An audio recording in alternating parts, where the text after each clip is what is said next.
నమస్తే అండి.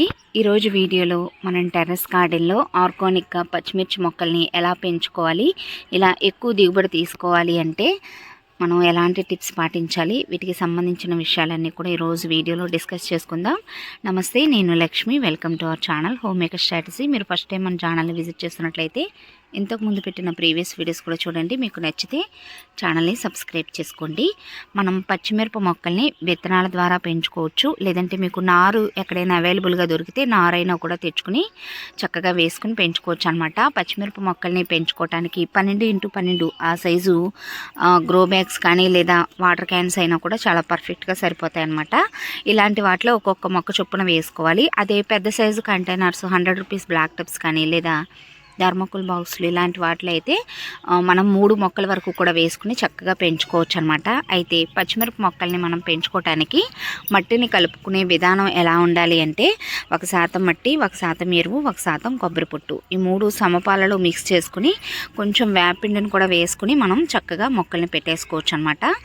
నార్మల్గా మనం పచ్చిమిరప విత్తనాలని ప్రత్యేకంగా మనం బయట నుంచి మార్కెట్ నుంచి కొనుక్కోకుండా ఇంట్లో మనం వంటల్లోకి వాడుకోవటానికి యూజ్ చేసే ఎండుమిరపకాయల్లో నుంచే గింజల్ని కలెక్ట్ చేసి మనం చక్కగా విత్తనాలు అవి నారు పోసుకోవచ్చు అనమాట. ఎండుమిరపకాయల్లో నుంచి అంటే సన్నవి లావు మిరపకాయలు అలా ఉంటాయి కదా, అలా మీకు నచ్చిన వెరైటీ ఎండుమిరపకాయల నుంచి గింజల్ని కలెక్ట్ చేసి చక్కగా నార్లు పోసుకోవచ్చండి. లేదంటే మనం డైరెక్ట్గా నర్సరీలు అవి మీకు అవైలబుల్గా దగ్గరలో ఉంటే నార్లు అమ్మే నర్సరీలు, వాటి నుంచి కూడా మంచిగా మీరు మొక్కల్ని తెచ్చుకుని వేసేసుకోవచ్చు అనమాట. నర్సరీస్ నుంచి నారు తెచ్చుకుని వేసుకుంటే మీకు టైం అనేది బాగా సేవ్ అవుతుంది. అంతేకాకుండా ఎక్కువ మొత్తంలో పొలాల్లో పంటలు వేయడానికి రైతులు కొనుక్కెళ్తారు కాబట్టి అలాంటి చోట నాణ్యమైన విత్తనాలతో వాళ్ళు నార్లు అవి పోస్తారండి. ఇవి అలా తెచ్చిన మొక్కలే మాకు దగ్గరలో ఏలూరు టు ధర్మాజిగూడెం రోడ్డులో ఉంటే నర్సరీ, అక్కడ తెచ్చాను. ఈసారి అటువైపు వెళ్తే మీకు షార్ట్ పోస్ట్ చేస్తానండి, వీడియో తీసి మీకు చూపిస్తాను అలాంటి నర్సరీస్ ఎలా ఉంటాయి ఏంటి అని చెప్పి. చూసారా, మంచి విత్తనాలతో వాళ్ళు నార్లవి పోస్తారు కాబట్టి చక్కగా గుత్తులుగా కాపు అనేది వచ్చింది. అయితే ఇలా మనం ఒకవేళ మీరు విత్తనాలు ఎండుమిరపకాయల నుంచి గింజలను కలెక్ట్ చేసి నార్లు వేసుకున్నట్టయితే విత్తనాలు వేసిన 20 నుంచి 25 రోజుల లోపు నార అనేది మనకి ట్రాన్స్ప్లాంట్ చేసుకోవడానికి అనువుగా ఉంటుందన్నమాట. అలా మొక్కలు వేసిన తర్వాత నార్లు ట్రాన్స్ప్లాంట్ చేసిన తర్వాత 45 రోజులు దాటాక అంటే 2 నెలల్లో మ్యాక్సిమం కాపు అనేది స్టార్ట్ అవుద్ది అనమాట. ఇలా పూత పింద చక్కగా స్టార్ట్ అవుద్దండి. ఈ లోపు మనం పచ్చిమిరప మొక్కని చిన్నగా వేసుకున్న దగ్గర నుంచే ప్రూనింగ్ చేస్తూ పెంచుకోవాలండి. అంటే ప్రూనింగ్ అంటే ఏం లేదు, చివర్లు వచ్చే చిగురుల్ని ఇలా కట్ చేసుకుంటే అక్కడ నుంచి మళ్ళీ కొత్త కొమ్మలు, ఇక్కడ చూసారా నేను చిన్న దశ నుంచే ప్రూనింగ్ చేస్తూ పెంచాను అనమాట. పక్క నుంచి ఇలా కొత్త కొమ్మలు వచ్చి ప్రతి కొమ్మకి కూడా ఇదిగోండి సపరేట్గా ఇదిగోండి ఇలా ప్రతి కొమ్మకి ఎక్కువ కాయలు అనేవి వస్తాయి. మొక్క అనేది సన్నగా పుల్లలాగా పెరగకుండా, ఇక్కడ చూసారా తక్కువగా ప్రూనింగ్ చేశాను అనమాట, ఒకసారే చేశాను. సో కింద నుంచి ఒకసారి చేశాను, పక్క నుంచి మొత్తం మూడు మాత్రమే ఉన్నాయి చూడండి. ఇలా సన్నగా పుల్లలాగా పెరగకుండా ఇలా గుబురుగా పెరుగుద్ది అనమాట. గుబురుగా ఎప్పుడైతే మొక్క పెరుగుతో దిగుబడి కూడా ఎక్కువగా వస్తుందండి. ప్రూనింగ్ అనేది పచ్చిమిరప మొక్కలకి చాలా అవసరం.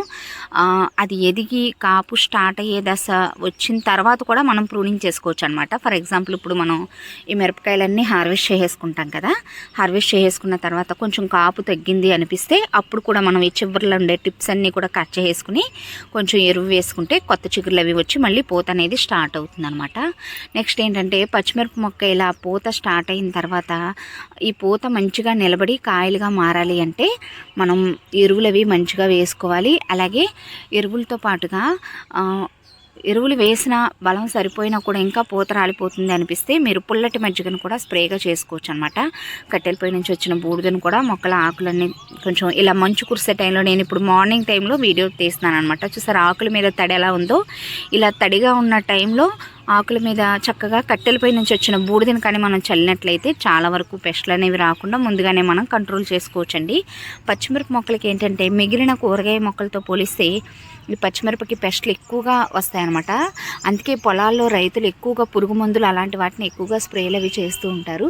బట్ మనం ఆర్గానిక్గా ఎలాంటి హార్మ్ఫుల్ కెమికల్స్ యూజ్ చేయకుండా మొక్కల్ని పెంచుకుని వాటి నుంచి మనం పంట తీసుకుంటున్నాం కాబట్టి మొక్క చిన్న దశలో మనం వేసిన దగ్గర నుంచి పెరిగి అవి పెస్ట్లు అవి రాకముందే అనమాట, ఆరోగ్యంగా ఉన్న మొక్క నుంచే మనం అంటే పెస్ట్లు వచ్చిన తర్వాత కంటే కూడా రాకముందు నుంచే మనం ఏదో ఒకటి పెస్టిసైడ్స్ ఆర్గానిక్గా తయారు చేసుకుని వేప నూనె కానీ, పొగాకు కషాయం కానీ, ఇంగువ, పుల్లటి మజ్జిగ ఇలాంటి వాటిని మనం స్ప్రేలు అవి చేసుకుంటూ చక్కగా మొక్కల్ని పెంచుకుంటే ఎలాంటి పెస్ట్లు రాకుండా ముందుగానే మనం కంట్రోల్ చేసుకోవచ్చు అనమాట.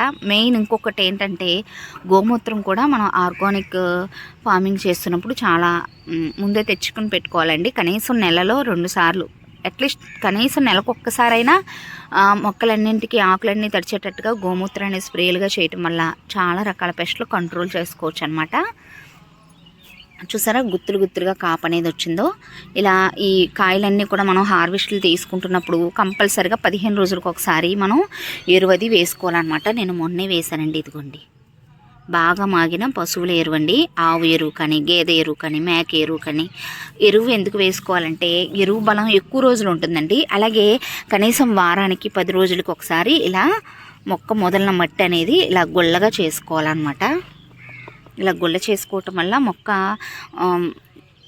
వేర్లవి గాలాడి మంచిగా ఎదుగుదల అనేది బాగుంటుందండి. చక్కగా ముదురుగా తయారయ్యాయి పచ్చిమిరపకాయలు. ఇప్పుడు వీటన్నింటినీ కూడా కోసేద్దాము. కోసుకుంటూ ఇంకా మిగిలిన విషయాలు మాట్లాడుకుందామండి. ఆర్గానిక్ పచ్చిమిరపని గ్రో చేయటం చాలా కష్టం కంటైనర్ గార్డెనింగ్ చేసేటప్పుడు అని అనుకుంటాము. బట్ కష్టమే, కానీ కొన్ని ఇప్పుడు నేను చెప్పిన టిప్స్ అన్నీ కూడా పాటిస్తూ మనం మొక్కల్ని కానీ పెంచుకున్నట్లయితే పచ్చిమిరపను కూడా ఇలా చక్కగా పెంచుకుని మనం హార్వెస్ట్లు తీసుకోవచ్చు అనమాట. ఏం లేదండి, ఇంకొంచెం ఎక్కువ మిగిలిన చూసారా కొంచెం కొమ్మలు పట్టుకుని మనం హార్వెస్ట్ చేయాలి. అందులోనూ కొంచెం కాయలు కూడా ముదిరినాయి కదా, విరిగిపోతాయి. సో జాగ్రత్తగా కొంచెం ఇలా మొదలు పట్టుకుని హార్వెస్ట్ చేసుకుందాం. మిగిలిన మొక్కలతో పోలిస్తే కొంచెం ఎక్కువగా కేర్ తీసుకోవాలండి, అంతే. ఇప్పుడు మనం పిల్లల్ని పెంచేటప్పుడు కూడా చూసారా, కొంచెం అన్హెల్దీగా ఉండే పిల్లల్ని కొంచెం ఎక్కువ కేర్ తీసుకుని వాళ్ళకి మంచి పోషకాహారం అలా అందిస్తాం కదా. అలా వీటికి ఏంటంటే ఎక్కువగా పెస్ట్లు అవి ఎక్కువగా వస్తూ ఉంటాయి కాబట్టి వీటికి ఇమ్యూనిటీ మనం ఎక్కువగా పెంచాలన్నమాట. అంటే ఏదో ఒక ఎరువులు వేసుకుంటూ ఏవైనా పెస్ట్లు వచ్చినా కూడా అవి తట్టుకునేటట్టుగా మనం లిక్విడ్ ఫర్టిలైజర్సు, వేప నూనె, లిక్విడ్ ఫర్టిలైజర్స్ మొక్క మొదలనివ్వాలి. ఆర్గానిక్గా మనం తయారు చేసుకున్న పెస్టిసైడ్స్ని చక్కగా ఆకులన్నీ తడిచేటట్టుగా మనం స్ప్రేలు అవి చేసుకుంటే పచ్చిమిరపలు కూడా చక్కగా హార్వెస్ట్లు తీసుకోవచ్చండి. యాక్చువల్గా ఒక 3-4 డేస్ క్రితమే హార్వెస్ట్లు చేయాల్సింది, బట్ చాలా స్పైసీగా ఉంటున్నాయి అన్నమాట ఈ తెల్లకాయలు. మంచిగా ఇలా ముదిరిన కాయలను ముదిరినట్టు, రెడీ అయిన కాయలు రెడీ అయినట్టు మనం హార్వెస్ట్లు తీసేసుకుంటే మళ్ళీ పూత పింద అనేది మళ్ళీ వస్తుందండి. ఇగోండి కొత్త చిగురులు వస్తున్నాయి చూసారా. ఇలా హార్వెస్ట్ అయిపోయిన తర్వాత కొంచెం, అంటే నేను మొన్న వేసాను కాబట్టి ఇప్పుడు వేసి చూపించట్లేదు. మీరు ఇలా హార్వెస్ట్ అయిపోయిన తర్వాత మీరు చక్కగా 15 రోజులకు ఒకసారి ఎరువది వేసుకోండి.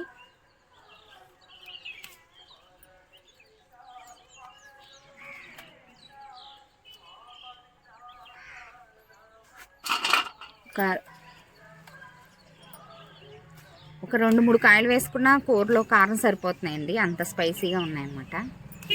చాలా రోజులు మనం హార్వెస్ట్లు తీసుకోవచ్చు.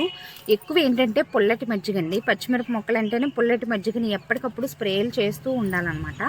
పుల్లటి మజ్జిగలో ఒకసారి అల్లం వెల్లుల్లి పేస్టు, ఇంకొకసారి పసుపు, ఇంకొకసారి ఇంగువ, ఇలా మార్చి ఏదో ఒకటి మిక్స్ చేసుకుని మనం స్ప్రేలు చేసుకోవాలి. పెస్టిసైడ్స్ని కూడా ఏం ఇస్తున్నారు, మొక్కలకి ఎలాంటి స్ప్రేలు చేస్తున్నారో కూడా వీడియో పోస్ట్ చేయమన్నారు. ఇవన్నీ కూడా లేతగా ఉన్నాయండి. నెక్స్ట్ టైం హార్వెస్ట్లో మనం కోద్దాం. లేతగా ఉన్నాయి చూసారా. వీటికి తేడా ఇవి చక్కగా గింజ పట్టేసి ఉన్నాయి అన్నమాట. ఈ స్టేజ్లో కోసుకుంటే మనకి ఉపయోగం ఉంటుంది, స్పైసీగా ఉంటాయి. 2 కాయలు వేసుకున్నా చాలన్నమాట. ఇవి కూడా అంతే.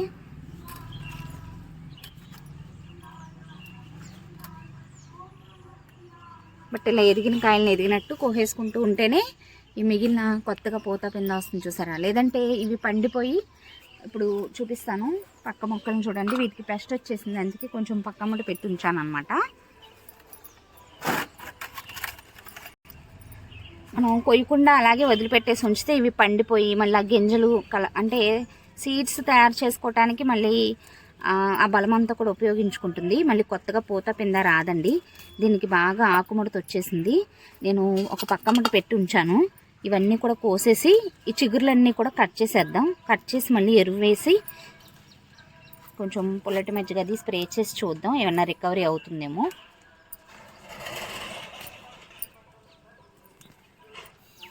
చూసారా కొంచెం పెస్ట్ వచ్చేసింది, కాయలు కూడా నల్లగా మచ్చలు వచ్చాయి.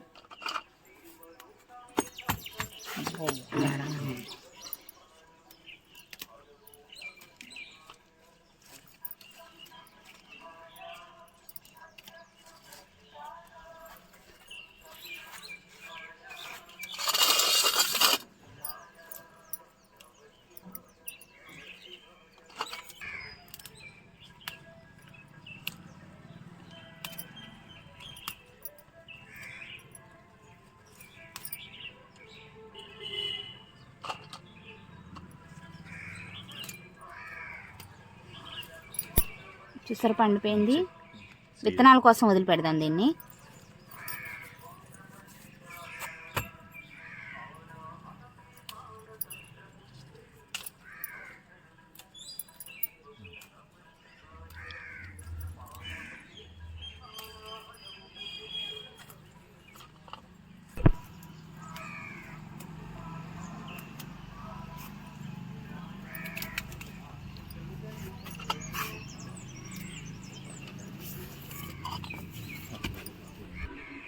సో చాలా పచ్చిమిరపకాయలను అయితే హార్వెస్ట్ చేసుకున్నామండి. ఆ పక్కన కొంచెం పెస్ట్ వచ్చిన పచ్చిమిరప మొక్కలకి మనం తీసుకునే ఎలాంటి కేర్ తీసుకోవాలి, ఎలాంటి పెస్టిసైడ్స్ని స్ప్రేలుగా చేయాలి నెక్స్ట్ ఒక వీడియో పోస్ట్ చేస్తానండి. సో ఇదండి రోజు వీడియో ఎలా అనిపించిందో కామెంట్ సెక్షన్లో తప్పకుండా తెలియచేయండి. వీడియో నచ్చితే ఒక లైక్ ఇచ్చి ఛానల్ని సబ్స్క్రైబ్ చేసుకోండి. Thanks for watching.